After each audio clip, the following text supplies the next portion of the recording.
This is the X-Zone Broadcast Network, broadcasting worldwide on broadcast affiliates and satellite program providers, including CNN Broadcast Network, Sirius Satellite Network, Star Media, Good News Radio Network, Angel Broadcast Network, Wiki Broadcast Network, and WPBN TV. For more information on the X-Zone Broadcast Network, visit us at www.xzbn.net.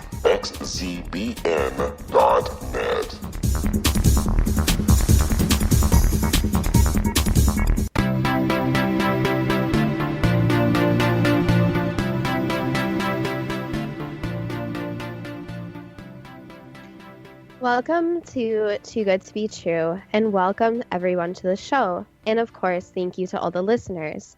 Are you ready for a really intriguing show about time travel? Before we start getting into details, let's just briefly talk about psychic insight and how we apply it. Yeah, we choose a subject, then research it, and based on that research, we determine what we think needs to be explained by creating a series of questions. Then Justina provides psychic insight to answer those questions. At that point, it is a question of individual belief. Now let's go through the disclaimers. Here are the disclaimers. Neither of us claim to have any expertise in any of the subjects that we discuss. We relate information we find through research and the psychic insight. We are always delighted to hear from the listeners. The show only lasts an hour. We don't have the time to present exhaustive research on any topic. This means there will be information that we do miss. We want to provide a basis for the psychic insight. We don't care if a theory turns out too good to be true, as the show name suggests. We are only interested in finding out more of the truth about topics. Spirit can only relate insight that is appropriate for our time in history. Free will cannot be affected. Only comments that are appropriate for our time can be given through the psychic insight. Much of the subject matter in shows will have already been covered again and again in other shows. We want to look into subjects in a new, different way and be thought-provoking. We are not so good with pronouncing names, and we apologize for this. Finally, we are not physicists or have any expertise in the forgery or verification of photographic images. We relate content in good faith. If listeners have more knowledge on a particular aspect, we would be delighted to hear from you. Thank you, Justina. You chose the subject of time travel. I used to watch Doctor Who and remember the episodes of The Time Tunnel, another TV series. There was also the 1960 movie, The Time Machine, from the novel by H.G. Wells, which was published in 1897. There was a remake of the movie, but the original is a classic. I remember the special effects, and for 1960, they were incredible. Why did you choose time travel? Whichever subject you chose, we're now going to time travel throughout the next hour at a rate of 1 minute per minute. Yeah, Dad, I'm pretty sure that's called normal time and not time travel. I actually have been seeing a lot of viral posts about time travel incidents that possibly occurred. I stumbled upon a variety of videos and pictures that claim that time travel not only exists, but that these photos and videos are actually proof of time travel. I also have watched Back to the Future multiple times, and I think the idea of time travel is fascinating. The subject is also strange since people claim that if someone time travels, they can actually change the series of events for the future. Yeah, my big impression time travel was from Doctor Who. Years ago, I remember the first episodes when the Doctor and his companions arrived in the Stone Age with cavemen talking with London accents, which I thought was funny. Then they visited the planet of the Daleks, and as small children, the Daleks scared the living daylights out of us, still scaring me now. The Daleks, which were a hybrid of a biological life form and machines, had the one objective of domination of all races. They had no emotions, they were just machines that killed. In later episodes, the Daleks themselves time traveled. Yes, calling the Daleks evil seems a tad optimistic. Doctor Who is still running, though. Was the time tunnel scary? Yeah, the time tunnel wasn't that scary. There was a secret project called TikTok. It was only scary for the two guys stuck in some other time. The scientists and the military looked down the time tunnel and could watch events in a different time as they happened. The two guys jumped together to a new time at the end of each episode.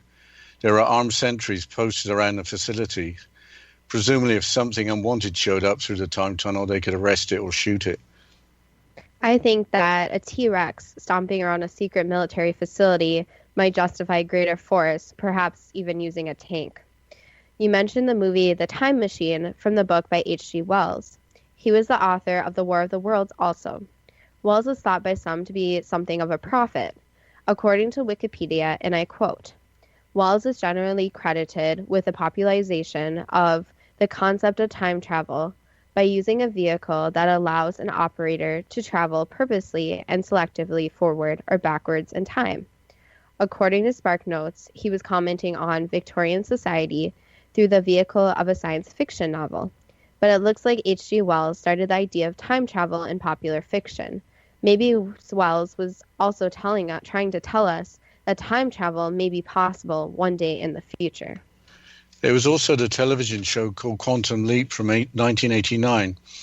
A physicist called Sam leaps through space and time during an experiment in time travel by temporarily taking the place of other people to correct historical mistakes.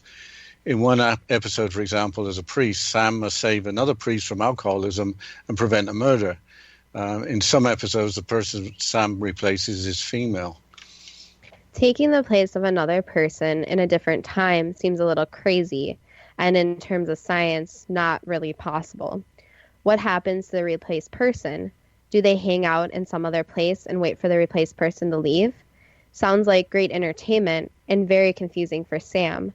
But Dad, let's talk more about the science fiction basis and then actually some physicists and psychics about time travel after this break.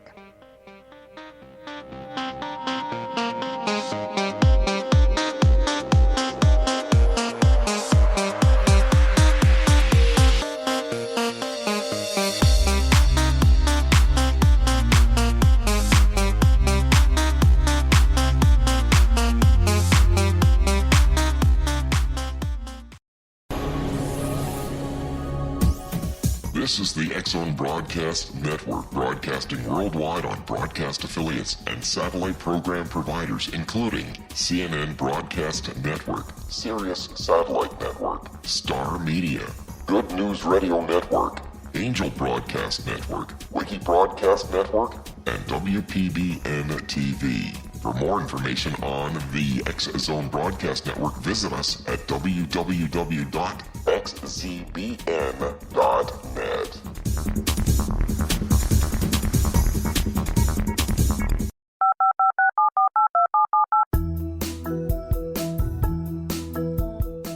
Did you know that when you're on the road with limited data or Wi-Fi, you can still listen to the X-Zone Radio Show with Rob McConnell, The Science of Magic with Gwilda Wiyaka, X-1, Dimension X, Space Patrol, and every minute of the X-Zone Broadcast Network by calling 213-401-0080, courtesy of Audio Now. No smartphone, app, or internet needed. It saves your data plan and it's free if you have unlimited minutes. Call 213-401-0080 to listen on any phone, anytime, anywhere. Remember 213-401-0080 for the best of the paranormal, parapsychology, and sci-fi radio programming anywhere, 24/7, 365.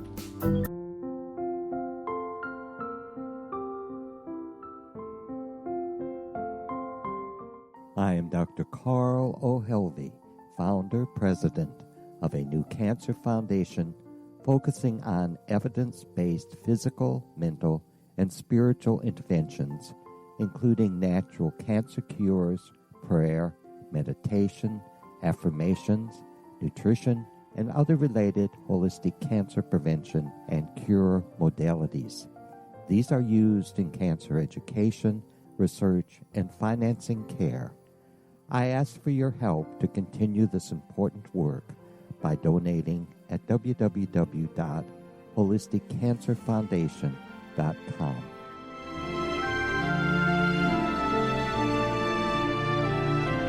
Hello, I'm Pete Marsh. With my daughter Justina, we will be presenting the new radio show, Too Good to Be True.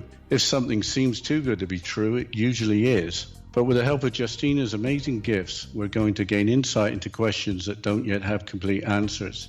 Have you wondered who built Stonehenge and for what reason?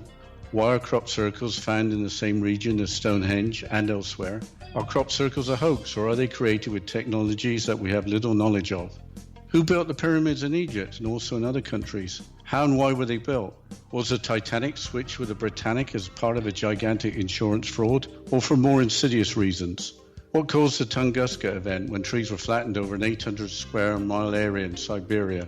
Will the new insights be too good to be true? Well, that will depend on what you are prepared to believe. Please join us as we start on this journey together. For more information on Too Good to Be True, visit www.xzbn.net. Little children aren't the only ones afraid of the dark.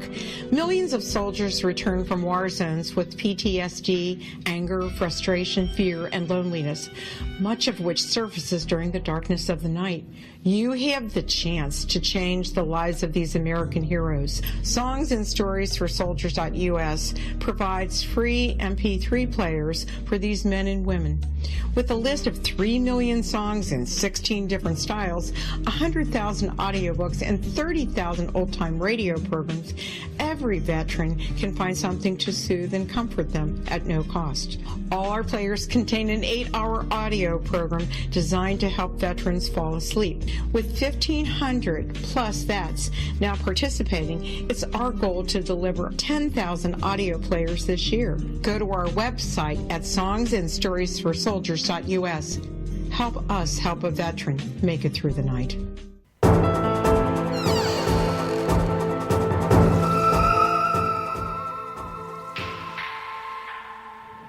Welcome back to Too Good to Be True. And before the break, we were talking about some different TV shows talking about time travel and the ideas they covered.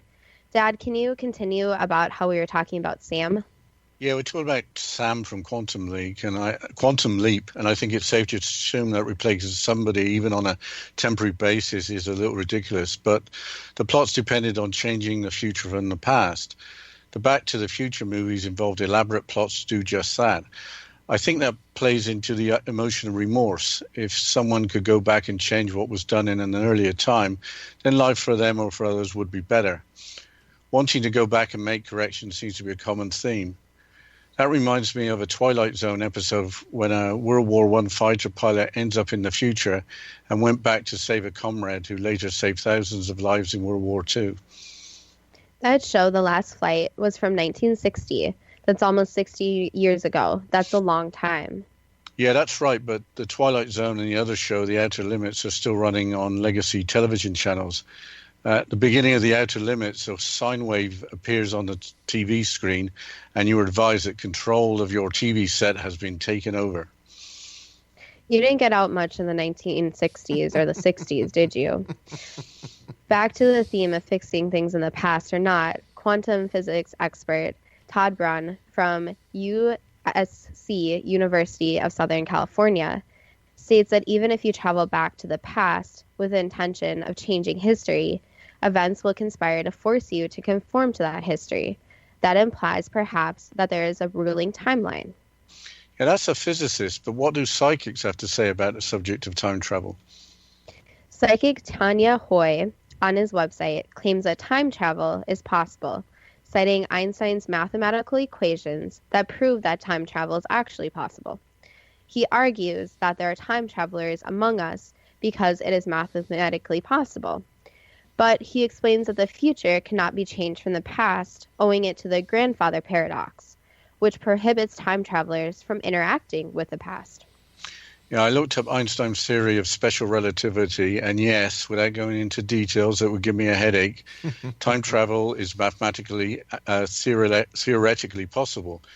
But not being able to change the future from the past rather blows Back to the Future and Quantum Leap right out of the water.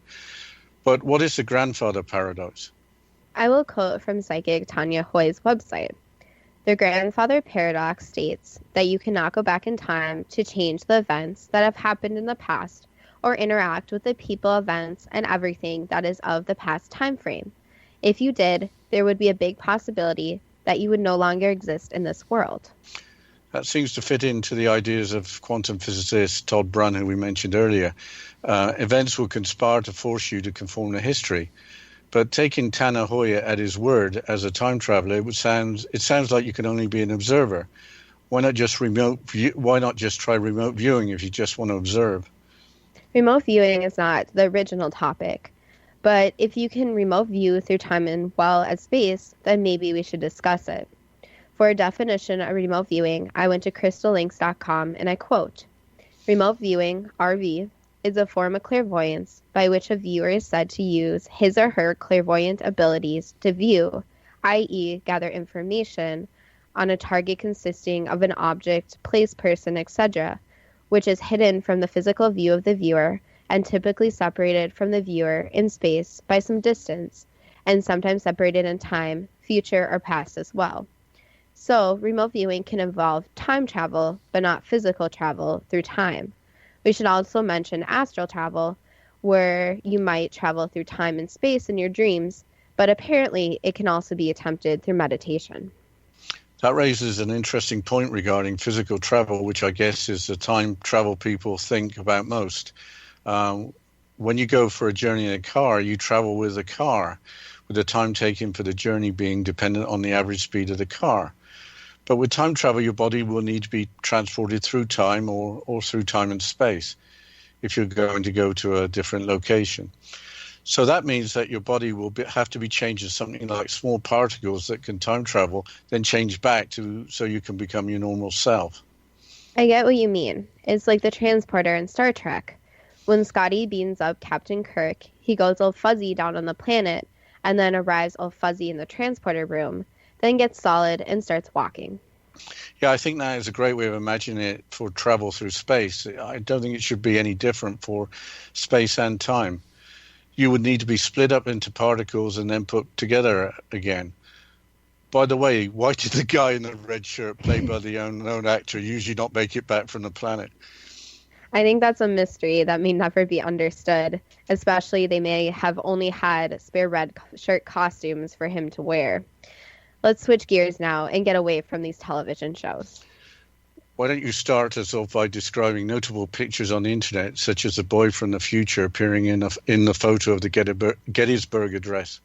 I think it is amazing that photography actually existed in 1863. The photography back then was a lot different than today. The cameras did not fit in your pocket. First off, I want to say it's difficult to be able to describe the photographs and videos discussed of the different events without seeing them. I will try to do my best. I encourage the listeners to search the images and videos so they can see them firsthand. So, for the first one, it is alleged that Andrew Basiago actually traveled back in time and ended up appearing in black and white photos of the Gettysburg Address on the day Abraham Lincoln was speaking. First off, let's include some background on Basiago. Basiago is actually a Washington lawyer and ran as a candidate for the election of the President of the United States as an independent party. He is a supporter of releasing information about Project Pegasus. Project Pegasus is said to be a secret U.S. government program that worked on both teleportation and time travel. Andrew says that his dad was involved with Project Pegasus and used Andrew as a child to test their technology. Basiago claims that he actually stepped into a plasma confinement chamber in 1972 in New Jersey. He then claims at the age of 10 years old that he went back to the year 1863 when the photo was taken. The photograph shows people lined up at the Gettysburg Address, and then a younger boy is the main focus of the photo standing alone. His shoes appear too large for him. He claims that his shoes actually disappeared during the journey, so he had to find new ones. Yeah, has the photograph been analyzed to see if it is real or not? Is there any additional information about the photo? It seems odd that there would be a younger boy by himself in the photo. Yes, the photograph has been studied. The Library of Congress says the photo was taken at the Gettysburg Address on November 19, 1863. The photograph most likely was taken by a photographer named Matthew Brady. The original plate negative can also be found at the National Archives. Also, Abraham Lincoln can be seen with his hat off in the crowd of people. When I looked for stories about if the photograph has been debunked or proven photoshopped, I could not find any information. The only information I found was relating Andrew Basiago's story to other claims he has, such as people visiting Mars or claims of traveling to the future also. Many people also say the photograph is not true since time traveling does not exist. Are there other photographs of people who have claimed to time travel? Yes, there are many other photographs. Another black and white photograph was taken at the reopening of the South Fork Bridge in Goldbridge, British Columbia. This photo was taken in the early 1940s. All the people are wearing classic 1940s attire, except one man on the right side of the photo. He appears to be wearing more modern clothing and a shirt with a logo and wearing some type of sunglasses. People claim that he is from the future since his clothing is not of the time, and he appears much more futuristic. The man is also holding some type of camera, but the full camera cannot be seen in the photo. What other information is available about this photograph? Are there any other explanations other than time travel? Yes, there are. It's claimed that the sunglasses style is from the 1920s, so from the past at this time and not the future. Also, the shirt could be a sweater with an emblem sewn on instead of a modern t-shirt. Sports teams such as the Montreal Maroons in the 1940s wore a similar type of shirt. The camera also is claimed to be a camera that already existed, such as a folding Kodak camera. Another photo from a different angle shows the same man, so it is not very likely that the photo was photoshopped. However, people still claim that the sunglasses and camera did not fit in the 1940s, and this man is actually a time traveler. Let's discuss one more famous image, or rather a series of images. I'm a huge fan of Charlie Chaplin. His theme from the movie Limelight, in my opinion, is one of the greatest pieces of music ever written.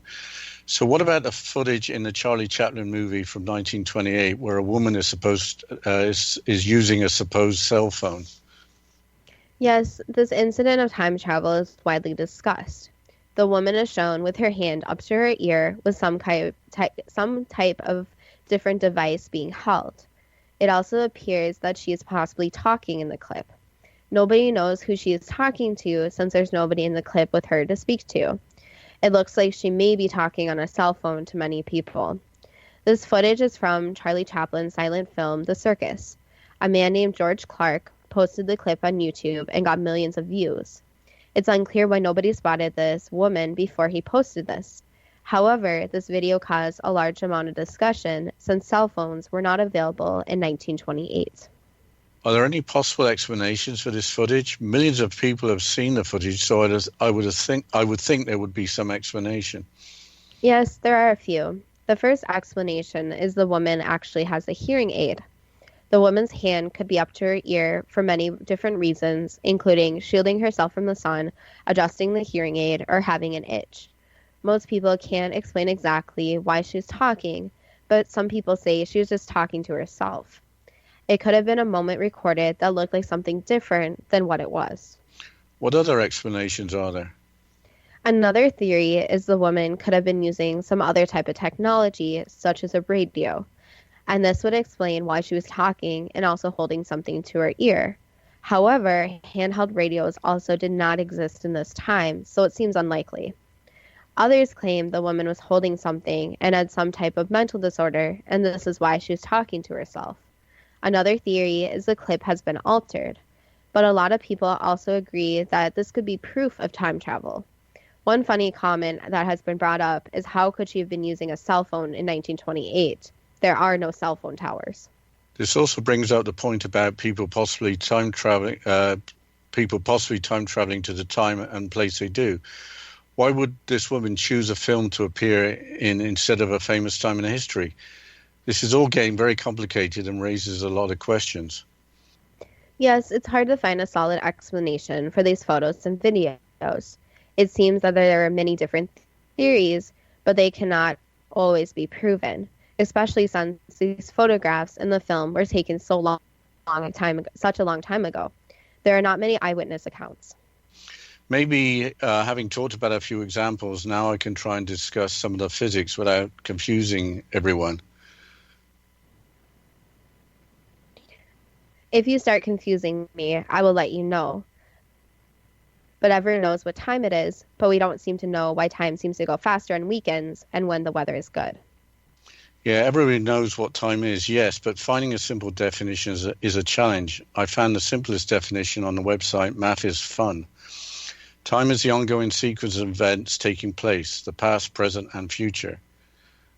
Aristotle defines time as a number of change in respect of the before and after.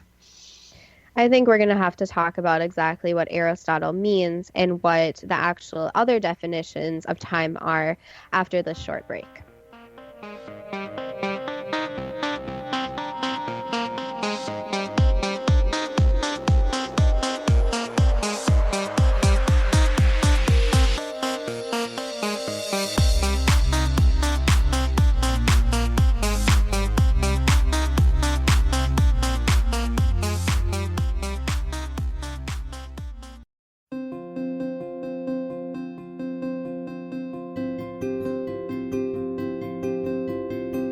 Dreams are our personal gateways into infinite wisdom. Don't miss shamanic counselor and indigenously trained dream decoder Sandra Corcoran's inspiring book, Shamanic Awakening Between the Dark and the Daylight. This remarkable work chronicles Sandra's 35 years of experience with diverse wisdom keepers and her initiations throughout the Americas and across the British Isles, Turkey, Greece, and Egypt. Sandy's knowledge of symbology, psychology, and myth influence her dream blog and workshops. Sandy offers private tarot readings, international journeys, a meditative CD, as well as her book, Shamanic Awakening, to encourage you as you navigate this earth walk, creating a deeper connection to yourself and all that is. Find this and more at Sandy's website, starwalkervisions.com.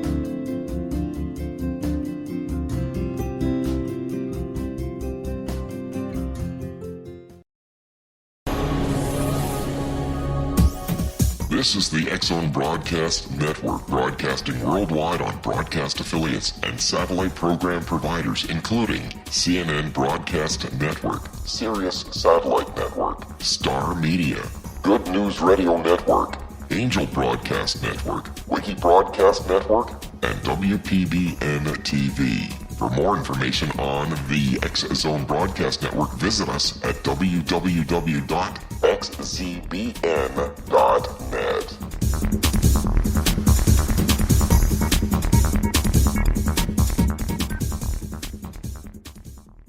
How would you like to be able to read other people's minds? Well, the next best thing is here. When you know how to read a person's name, you know how the person thinks, feels, and behaves.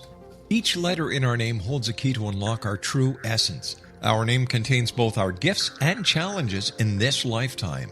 Mnemology science discovers personality secrets hidden in the placement of the letters of our names, including the first and last impression people remember about us. Sharon shows us how to interpret the arrangement of letters as outlined in her book, Know the Name, Know the Person. Sharon Lynn Wyeth created mnemology science after 18 years of research and testing her theories, and has supported thousands of people around the world in understanding themselves and others better. You'll enjoy Sharon's unique teachings as she shares her system to learn the gifts behind your given birth name. Even if you don't like your birth name, there are jewels in this book.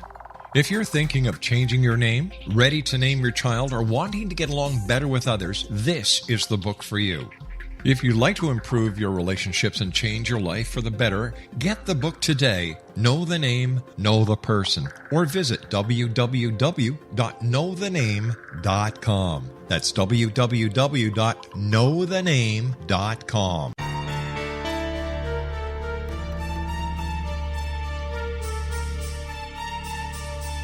Hello, I'm Justina Marsh, and with my dad Pete, we are going to present a new show called Too Good to Be True. Together, we are aiming to discover more truths about this world and beyond. Do you have unanswered questions about the world? Do you ever wonder about aliens, conspiracy theories, or the universe? There are many shows discussing subjects such as pyramids or UFOs, but we want to relay this information based on our own research, including from spiritual means. Hopefully, listeners will be helped with their own beliefs and will appreciate the psychic insights that add to the previous research and information. We both look forward to sharing this insight and beginning this journey with our listeners. Visit xzbn.net for more information about when to listen.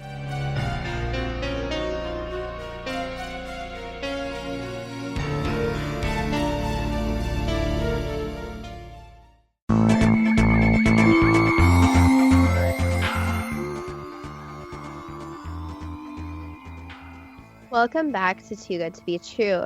And before the break, Dad, you were talking about Aristotle's time definition. What does Aristotle mean by that? Wasn't Aristotle a philosopher, not a physicist? Right. That's good. It really is a good point. If we really knew exactly what time is in terms of physics, we wouldn't be talking philosophy, I guess. Aristotle's definition can be interpreted as time not being a change, rather a number of change. Okay, so clocks measure a number of change, and it works because our clocks measure the number of change the same way all over the world. Now it's beginning to make sense. The Earth rotates on its axis, so we have light and dark, and that one rotation of the Earth is the change, with the number of that change being 1 day. So we observe what happens and find a means of measurement. This is like when the sundials were used to measure the change in the position of the sun. This helps us understand where we are with the change, with change being continuous. What did Einstein have to say about this? Before we talk about Einstein again, and yes, I am stalling, let's talk about Common Era, CE, and before Common Era, BCE. Year one of the Gregorian or Western calendar is 1 year of the Common Era, corresponding to the event of the birth of Christ. So we start counting forward in the Common Era and start counting backwards for the before Common Era. So measuring time is all about having the same event as a starting point. So we cannot absolutely measure time, just intervals between changes in events. A watch or clock ticking 1 second moves the second hand around the dial 1/60th of a complete rotation. So the hand motion defines two events, the starting position and ending position, but 1 second apart. Although clocks and watches are commonplace these days, most people just use their cell phones to keep time. It's hard to think about time in a new way, but what did Einstein have to say? I'll keep asking. The following quote is from Einstein's paper on the electrodynamics of moving bodies published in 1905.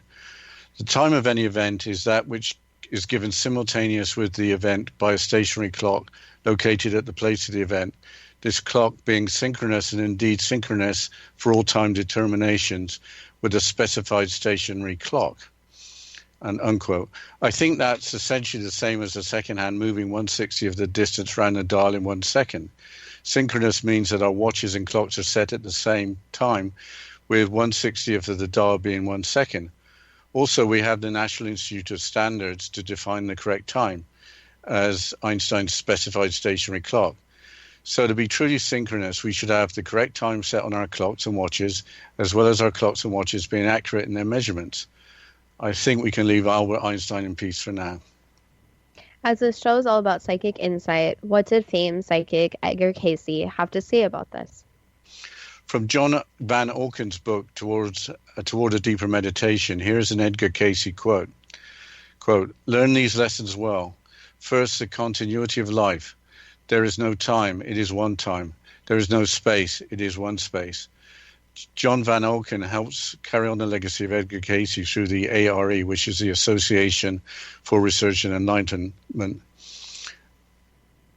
What does "there is no time, it is one time," or "there is no space, it is one space" mean?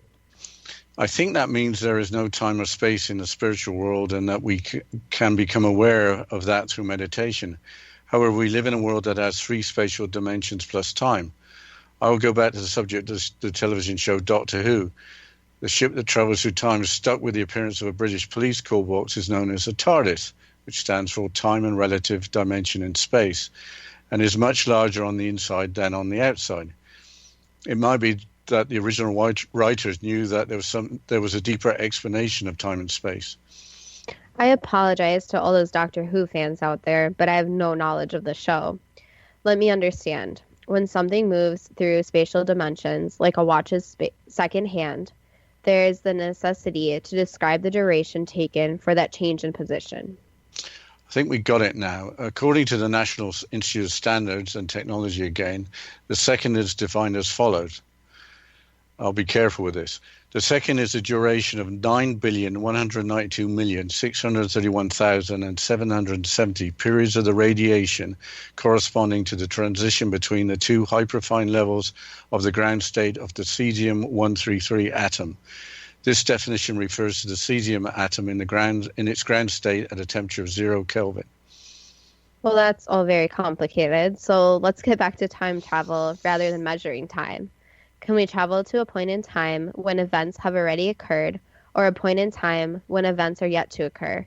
Surely there is only one reality is the present. With free will, how is the future defined? That would imply that we would have to get out of time and then back into time to travel to a particular time, future or past, because in our experience of time, there can only be the present. Without discussing the Mandela effect and different possible timelines in detail, how would you know there were in the correct timeline, future or past? What's to say what the correct timeline is? You are stuck with the only reality being the present, which presumably the possible timelines intersect. Maybe we should look at an account of people that claim they have time traveled. I'll start with John Titor, that's Titor, who was interviewed live on the radio show Coast to Coast AM with Art Bell in the year 2000. John Titor is a name used on several bulletin boards during the years 2000 and 2001 by a poster claiming to be a time traveler from 2036. So what did John Titor claim about his experience? Well, I was going there, then I found in Wikipedia that a 2009 investigation concluded that Titor was likely the creation of Larry Haber, a Florida entertainment lawyer, along with his brother John, a computer scientist. Just in case this investigation was flawed, John Titor's descriptions of the future included the aftermath of a nuclear war with the devastation of numerous countries around the world. Also in the future, the United States will be split into 5 smaller sovereignties. We need to find an example for which the story has stuck more than this one. Who else can you think of? Well, I Googled and found a site called Ranker with a web page entitled Mysterious Time Travelers with Convincing Stories. I will start with the Moberly-Jourdain incident. Charlotte Moberly and Eleanor Jourdain were visiting the Palace of Versailles in France in 1901. They crossed the bridge, saw people dressed in 1700s clothes, including Marie Antoinette. Thinking that they had entered a time slip, the two returned to their hotel room. They went back the next day, but the bridge and the people from the 1700s were gone. They wrote a book about the events with the title An Adventure. There could be some rational explanations for this. The people in the 1700s costume could have been ghosts, but that doesn't explain the bridge. There also is the possibility of the time slip, or was it just an imprint, residual energy from another time? Finally, it could have been all a figment of their imaginations, but shared imaginations. Maybe there are other similar incidents that appeared real to the people involved, but without a book written about them.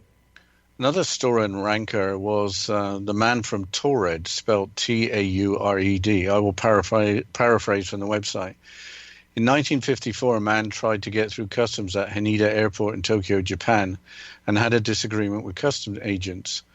He claimed to be from a country that didn't exist, but he had a passport with customs stamps to prove that he was from that country. His passport was from a country named Taured, which he claimed was between Spain and France.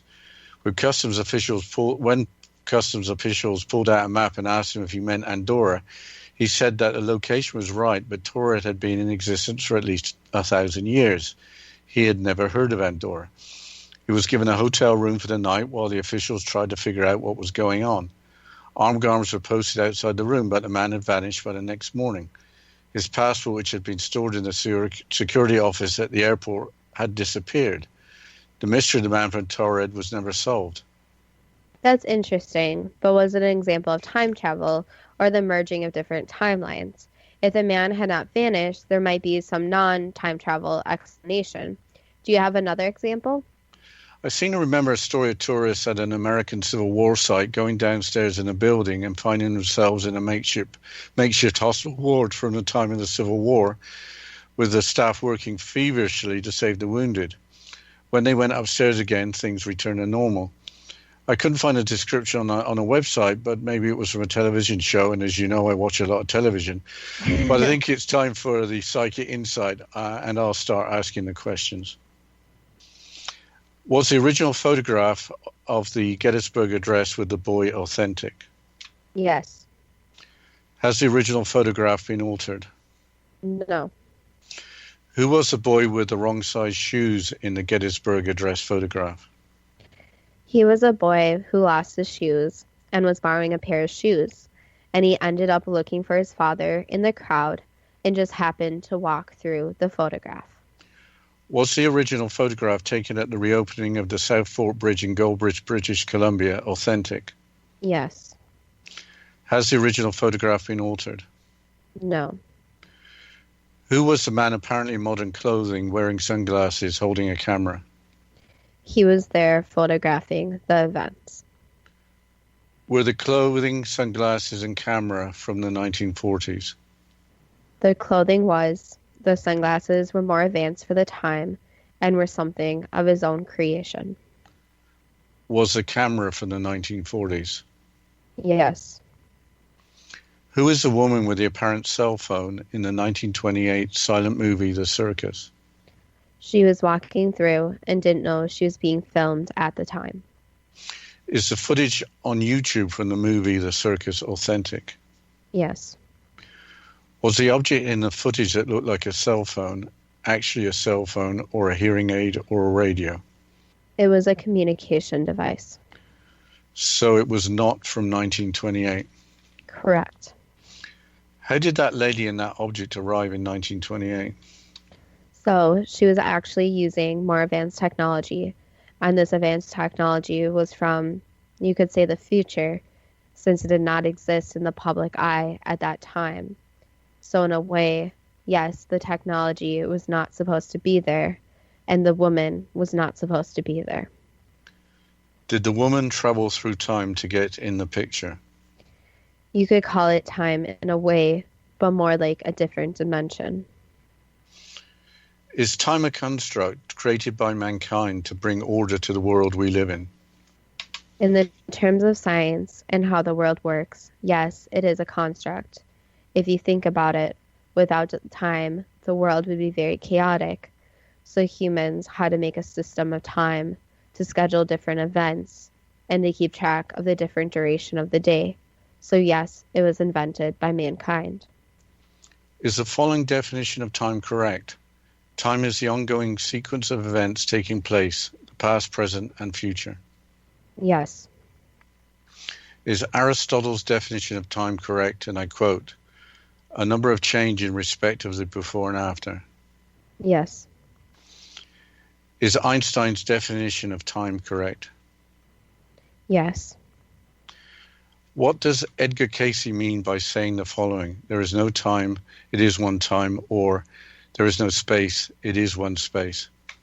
So basically, he means in terms of time, time is a human construct. So if we did not have watches and that sort of thing, there would always be present time and not past and future. So basically, he's talking about time is not how not like people normally think about, and there's the present. With regards to space, he's talking about the different dimensions. But Dad will have to talk about this more after this break about Edgar Cayce.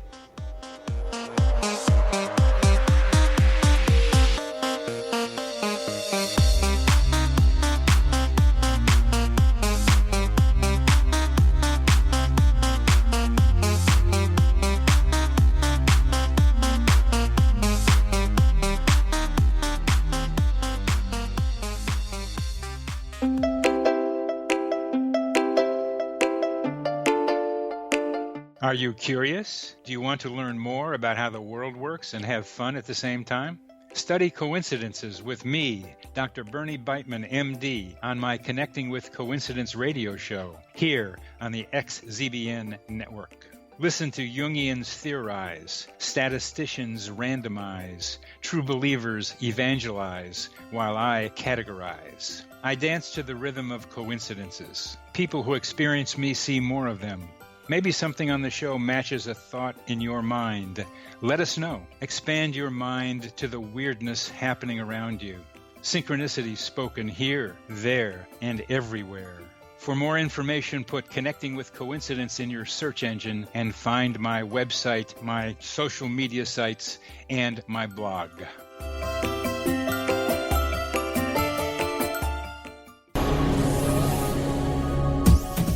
This is the X-Zone Broadcast Network, broadcasting worldwide on broadcast affiliates and satellite program providers, including CNN Broadcast Network, Sirius Satellite Network, Star Media, Good News Radio Network, Angel Broadcast Network, Wiki Broadcast Network, and WPBN TV. For more information on the X-Zone Broadcast Network, visit us at www.xzbn.net.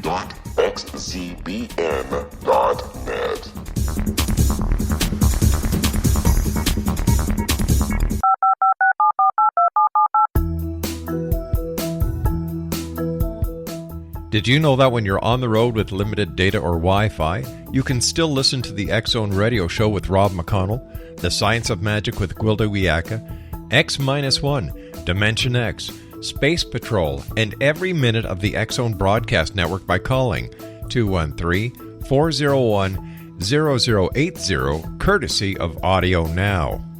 No smartphone, app, or internet needed. It saves your data plan, and it's free if you have unlimited minutes. Call 213-401-0080 to listen on any phone, anytime, anywhere. Remember, 213-401-0080 for the best of the paranormal, parapsychology, and sci-fi radio programming anywhere, 24/7, 365.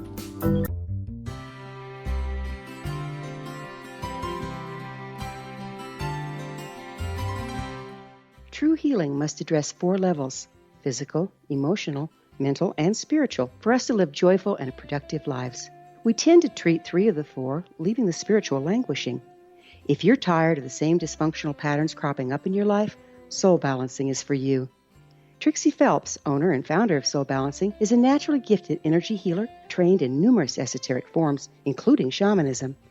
Trixie has created a powerful modality that safely and effectively clears your energetic field. A Soul Balancing session can remove interference, heal trauma, and restore your hope. Contact Trixie for a life-changing long-distance session today, www.soulbalancing.world.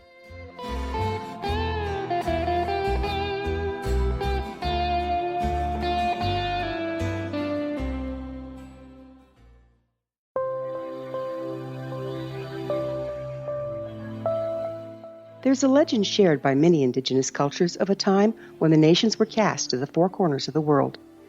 Each nation was given a body of sacred knowledge that held a different portion of the truth to preserve. True reality could not be known until all the nations reunited, combining the information. If a single one was missing, the world could not be reborn and darkness would prevail. The Science of Magic Radio is dedicated to reuniting the sacred knowledge. With the understanding, none of us has all the answers, but together we can open new perceptions and possibilities.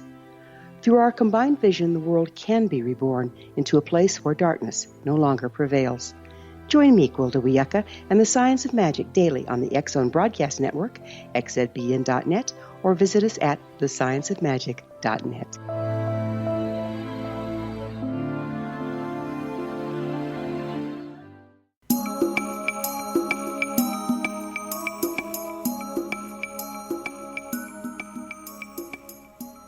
Welcome back to Too Good to Be True. And before the break, we were doing the psychic insight portion where, Dad, you were asking the questions and I was giving the answers. And we were just talking about Edgar Cayce. So, Dad, can you please repeat the question and I'll repeat the answer? Sure. What does Edgar Cayce mean by saying the following? There is no time, it is one time, or there is no space, it is one space. So basically, he means in terms of time, time is a human construct. So if we did not have watches and that sort of thing, there would always be present time, not past and future. So basically, he's talking about how time is not like people normally think about, and there is the present. With regards to space, he's talking about the different dimensions, parallel universes, etc., where all the space basically meshes together, and that space is not of the physical world like we think of, but is way more complex. Is there a lesson for us in Edgar Cayce's statement on time and space? A more advice lesson is to know that everyone should be in present time, that it is not worth dwelling on the past or future, since what matters is the present. For example, if you have a car charging towards you, In that present time, you have to make a decision, and it does not matter in that moment what happened in the past before the event or what is going to happen in the future. So you can even think of it as people in different situations where they have to make a split-second decision. Also, from a statement that involves obviously different ideas of different dimensions, parallel universes, and different space, we will not get much into that. But in regards to time, time is different depending on the perspective you have on it. In the early 1960s, did the writers of Doctor Who have a paranormal understanding of space and time? So the people that wrote it were very intelligent, and they had theories, but they did not have proof of time travel or anything like that. Was John Titor a time traveler from 2036? No. Is there any truth to his accounts of the future of a devastated planet and the United States split into 5? The one possibility in the future is obviously there will be some sort of huge event, and you can think of it as doomsday. But again, since it's the future, we cannot really say much about it. Also, the problem is that with time travelers, they would not come back to the current years and admit that they were time travelers, since this would interfere with the past, and that is one of the major rules, is not to interfere with the timeline of events. Was John Titor a creation of Larry and John Haber? Yes and no. It was based off a true man, but it was more, you could say, expounded on.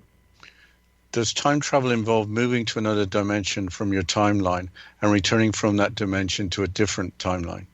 Correct. It is very complicated, but basically there's a timeline, and you would have to go back on this timeline and go back to the certain time, which cannot happen if you are on the current timeline, if that makes sense.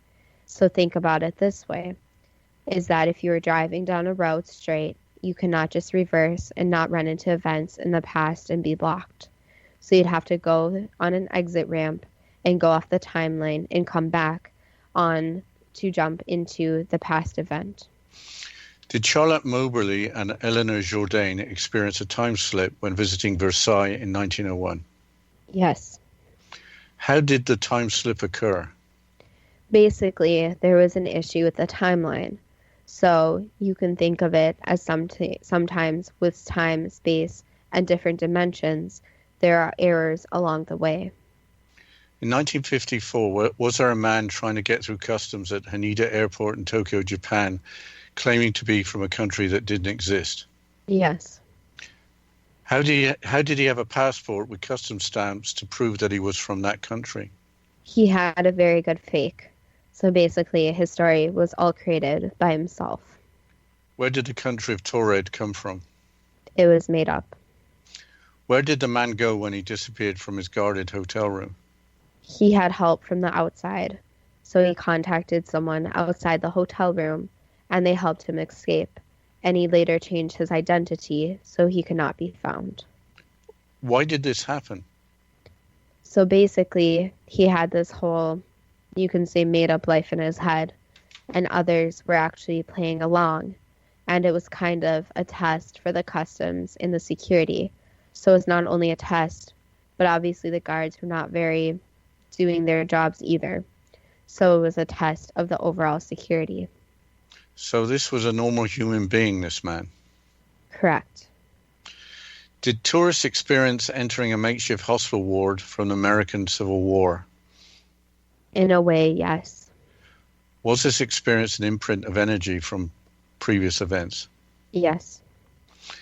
Is time travel a possibility now or in the future? Yes. Is it possible to travel instantaneous through space to arrive at a new location now or in the future? It is possible, but if you're asking if it's ethical or should occur, then our answer would be no. If you could travel to the past, could you influence the future? So that is one of the major issues. Small things could be changed, but the thing is, with the rules of energy and everything like that, a person can not go back and change his president or any major events such as that. The other issue is that when a person time travels, they're trying to take their physical body with them, which a lot of the time is almost impossible, since the different particles of their body and how their body and cells work, actually getting destroyed in the process. So to do this, advanced technology has to be used, which we cannot say exactly how the technology works. So techniques such as astral travel or remote viewing to view things in the past would make more sense. Correct. More spiritual senses and sending part of your actual soul is actually a lot easier and much more ethical, but materializing your physical body is a lot more complicated. Would techniques such as astral travel or remote viewing to view events in the future make any sense because the future is not decided, being a matter of free will? So when people actually use remote viewing or astral traveling, they are only allowed to see or basically travel to certain things. So let's say that there was someone that tried to travel 100 years in the future, or remote view 100 years in the future. It will be limited because of free will and events changing. So basically, because of this, not everything can be seen. So if you think about psychics and their predictions, some psychics make their predictions that do not always come true because of the timeline changing, while other psychics are spot on since that event was more likely to happen according to the timelines. Does the same logic apply to time travel, if possible and if ethical? Correct, since changing the future would also affect the present and the past. Are some events in the future predetermined and some not predetermined? Correct, and there is always the possibility of free will, which always makes things much more complicated. Okay, I have to ask the question, is time travel too good to be true? That depends on what you're prepared to believe. Well, I don't like the idea of being split into particles and not being put back together, or somebody might need a shop vac somewhere. That sounds awful. Well, I don't like the idea that we're running out of time since all this psychic insight just brought up so many different questions about time travel and how different physics and particles and TV shows relate and all this information. Yeah, I got a final Albert Einstein quote, and we've used Albert quite a lot, and I guess we must appreciate his help. One of his quotes is, "The only reason for time is so that everything doesn't happen at once." I thought that was rather good. I think so too. And I think, Dad, we learned during this episode is that you previously fell asleep watching the Mothman movie, but you remember almost every single detail from the 60s. So that's pretty interesting. Yes, well, I guess the short-term memory is the first one to go, and the longer-term one sticks around. So there we are. You're going to talk about people contacting us and the xbn.net, honey? Yep. So as always, at the end of the show, we want to encourage listeners to come and communicate with us and interact with us and send us comments about the show and any future topics. So if the listeners could please go online to xzbn.net and look for our email addresses and contact us there. And honestly, we would love to hear from the listeners, and we'd love to hear actual show ideas from the listeners, because we're sure that everyone listening has great ideas and great feedback, and we just want to hear it and make this a conversation between the listeners and us. Dad, do you have some final comments to say here? Yeah, if we don't get any good ideas, we might do a show on TV shows from the 1960s, starting with Mr. Ed or something. So we're looking for some good ideas. Yeah, that's it. And I think just to mention or to just confirm what you're saying, we really like this to be collaborative. We get ideas, we discuss them, we kind of take it in turns on what we're going to choose as subject matter. But it'd be a lot more fun if the listeners would say, "Oh, it would be great to hear about so and so." And I'm not going to put any examples of so and so because I want people to think about it. But at the moment, all we have for our next show is so and so, don't we, honey? Yes, and I think also we want to hear some feedback. So we want to hear what people think. Do they think this is too good to be true? Do they agree with some of the ideas, disagree with others? I really want to hear people's individual beliefs, because that's all what the show is about, is people with their individual beliefs. We're just giving the information, and then people can decide what they think. Yeah, I think time travel was a good example of making me want to think. I never really thought about time fundamentally like this before. It just seems so natural and obvious, and apparently it's man-made and it's based on things that happen. and we have to go to the National Institute of Standards and Technology to find out what's going on with the cesium atom to figure out what it actually means. So it was great fun from that perspective. What do you think about that, honey? Yeah, I think it's interesting to see the actual concept of time and to see how we usually just look at our cell phones or a clock for the time when it's a much more complex topic. But as always, today the show's coming to an end, so thank you to all the listeners out there.